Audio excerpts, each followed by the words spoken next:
Hello दोस्तों, मेरे channel फिल्मी स्टोरीज में आपका स्वागत है।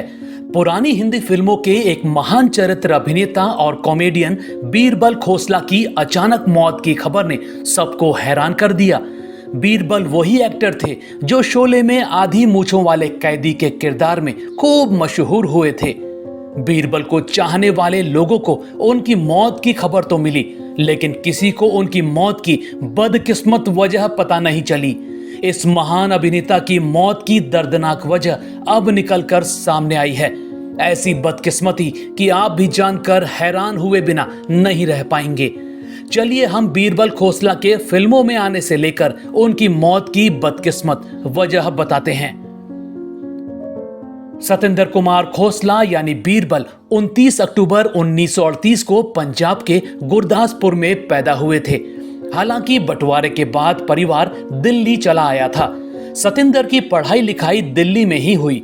वैसे पढ़ाई क्या, बचपन से ही पढ़ने लिखने में मन नहीं लगा करता। मन तो किशोर कुमार के गानों और देवानंद की नकल करने में रमा रहता था। जहां भी मौका मिलता सीधा पहुंच जाते एक्टिंग करने और गाना गाने। इसी वजह से स्कूल में भी बहुत मशहूर हो गए थे। खैर, जैसे तैसे स्कूल पूरा हुआ तो पिता ने आगे की पढ़ाई के लिए जालंधर के एक कॉलेज में भेज दिया। वहां भी अभिनय का भूत कम न हुआ और बस पूरे कॉलेज में देवानंद की तरह टोपी उल्टी करके घूमा करते। सतेंद्र यानी बीरबल का एक ही सपना था, बस हिंदी फिल्मों में किसी भी तरह एक्टर बनने का। मगर कहानी में सबसे बड़ा ट्विस्ट ये था कि जितना उनको फिल्म लाइन से प्यार था, उनके पिता को फिल्म वालों से उतनी ही नफरत। वो घर पर फिल्मों का नाम तक सुनना पसंद नहीं किया करते।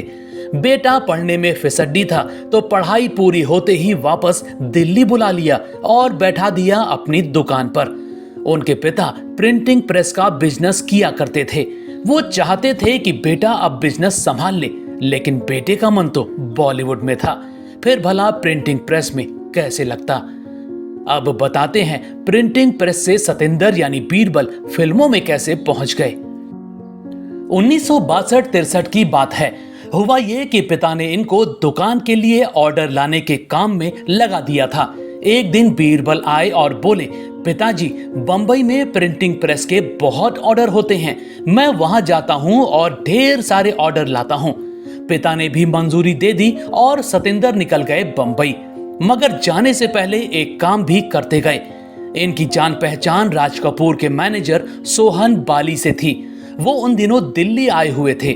उनको बताया कि बंबई जा रहा हूं, कुछ मदद कीजिए। तो उन्होंने डायरेक्टर रामदयाल के नाम एक सिफारिशी पत्र लिखकर इनको पकड़ा दिया। खैर, बीरबल मायानगरी पहुंचे और सिफारिशी पत्र रामदयाल को पकड़ाया, लेकिन कोई खास फायदा नहीं हुआ। वो कई महीनों तक रामदयाल के ऑफिस के चक्कर काटते रहे, लेकिन बस एक छोटे से सीन के अलावा कुछ नहीं मिला। इसी दौरान किसी ने इनके पिता को खबर कर दी कि आपका बेटा तो वहां ऑर्डर तलाशने नहीं, फिल्मों में काम की तलाश में गया है। बस फिर क्या था, आग बबूला पिता उसी दिन रवाना हो गए बंबई और चाटा मारकर बेटे को वापस ले आए दिल्ली और बैठा दिया दुकान में। अब कुछ दिन तो सतेंद्र यानी बीरबल ने दुकान संभाली, लेकिन फिर मन फिल्मी गलियों में घूमने लगा। कुछ महीनों बाद फिर बहाना बनाकर निकल गए बंबई, मगर इस बार भटकते हुए किस्मत ने साथ दे दिया। हुआ ये कि स्टूडियो के धक्के खाते खाते एक दिन इनकी मुलाकात अभिनेता पुनीत इस्सर के पिता सुदेश इस्सर से हो गई।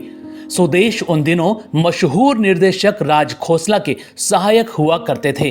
दोनों की दोस्ती हो गई और इनकी किस्मत एक सीन से बदल गई। 1964 के आसपास की बात है। राज खोसला एक्टर मनोज कुमार के साथ एक फिल्म बना रहे थे। उसकी शूटिंग में भीड़ की जरूरत थी। ऐसे में सुदेश इस्सर ने सतेंद्र यानी बीरबल को भी भीड़ में खड़े होने के लिए बुला लिया। वो सीन गीतकार और अभिनेता गुलशन कुमार मेहता पर फिल्माया जा रहा था, लेकिन मनोज कुमार को वो उस किरदार पर जंच नहीं रहे थे। अचानक उनकी नजर भीड़ में खड़े सतेंद्र पर पड़ गई। मनोज कुमार ने उनको आगे बुलाया और बोले, क्या ये सीन कर लोगे? सतेंद्र के हाँ बोलते ही उनको वो सीन मिल गया। बस पहली ही बार में उन्होंने वो सीन पूरा किया जिसने मनोज कुमार और राज खोसला दोनों का दिल जीत लिया।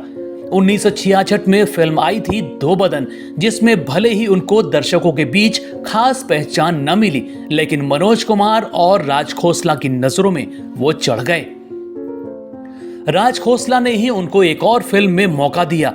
1966 में सुनील दत्त और साधना के साथ राज जी फिल्म बना रहे थे। उसमें वकील बने थे बेमिसाल एक्टर के.एन. सिंह। उनके ही मुंशी का छोटा सा किरदार दे दिया उनको। रोल भले ही छोटा था, लेकिन सतिंदर जी ने उस किरदार में जान फूंक डाली। फिल्म थी मेरा साया, और इसी फिल्म के बाद वो राज खोसला के फेवरेट बन गए। इसके बाद उनकी करीब करीब हर फिल्म में सतिंदर को छोटा बड़ा रोल मिलने लगा। वैसे दोस्तों, आप सोच रहे होंगे कि सतिंदर खोसला बीरबल कैसे बन गए थे। ये किस्सा भी बड़ा मजेदार है। दो बदन के बाद राज खोसला फिर से मनोज कुमार के साथ एक फिल्म बना रहे थे, नाम था अनीता। इसमें भी सतिंदर जी को लिया गया था। एक बार की बात है, शूटिंग के सेट पर मनोज कुमार के सामने ही वो बैठे हुए थे। अचानक मनोज बोले, यार सतिंदर, तुम्हारा नाम फिल्मी नहीं लगता, तुम करते हो मजाकिया किरदार और नाम हीरो जैसा। फिर उन्होंने डायरेक्टर राज खोसला को बुलाया और बोले, यार बैठो, इनका नाम सोचते हैं। दोनों ने काफी देर तक विचार किया और आखिर में जो नाम फाइनल हुआ वो बीरबल था। बस 1967 में आई अनीता फिल्म के बाद सतिंदर कुमार खोसला का नाम फिल्मों की कास्टिंग में बीरबल लिखकर आने लगा। वैसे मनोज कुमार के साथ उनकी दो फिल्में खूब मशहूर हुईं, रोटी कपड़ा और मकान और क्रांति। दोनों ने ही बीरबल के करियर को नई उड़ान दी थी।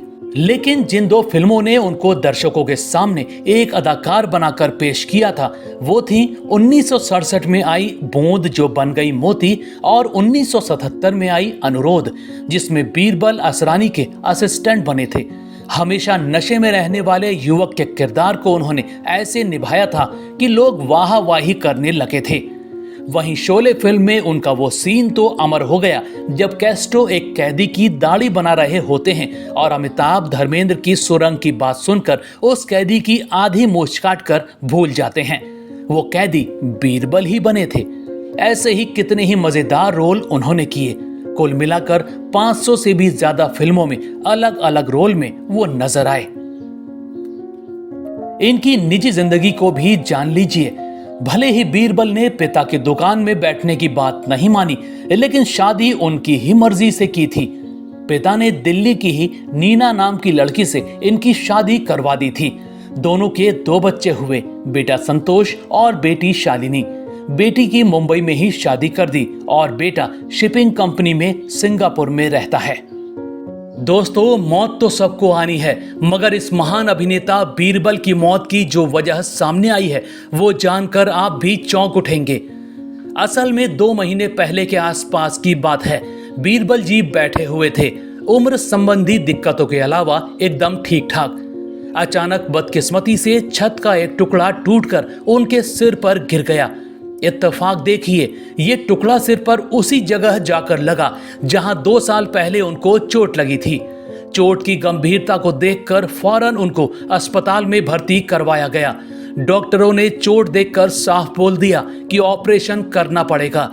डॉक्टर की सलाह पर महीने भर पहले बीरबल जी ने अपने सिर की चोट की सर्जरी करवा ली थी। लगा अब सब ठीक हो जाएगा, मगर बदकिस्मती ने पीछा नहीं छोड़ा। ऑपरेशन के बाद वो घर आ गए थे और उनकी रोज फिजियोथेरेपी होने लगी, मगर सर्जरी के बाद से उनकी हालत बिगड़ने लगी। कुछ ही दिनों में हालात ऐसे हो गए कि वो चल भी नहीं पा रहे थे। नित्य क्रिया के लिए तक उनको सहारा देकर ले जाना पड़ता। पूरा दिन वो बेड पर ही पड़े रहते, जिस वजह से उनका शुगर लेवल बढ़ता जा रहा था। जब शुगर का स्तर कंट्रोल से बाहर हो गया तो उनकी हालत गंभीर हो गई और उनकी किडनी खराब होने लगी। आनन फानन में उनको अंबानी अस्पताल ले जाया गया। बीरबल जी की हालत देखते ही डॉक्टरों ने उनको आईसीयू में एडमिट कर लिया। बहुत कोशिश के बाद भी उनकी हालत बिगड़ती ही गई और आखिर में उनके गुर्दे फेल हो गए। 12 सितंबर के दिन बीरबल जी के दिल पर इतना बोझ बढ़ गया कि उनको कार्डियक अरेस्ट आ गया और उनकी मौत हो गई। दोस्तों, आपको चरित्र अभिनेता बीरबल खोसला कैसे लगते थे?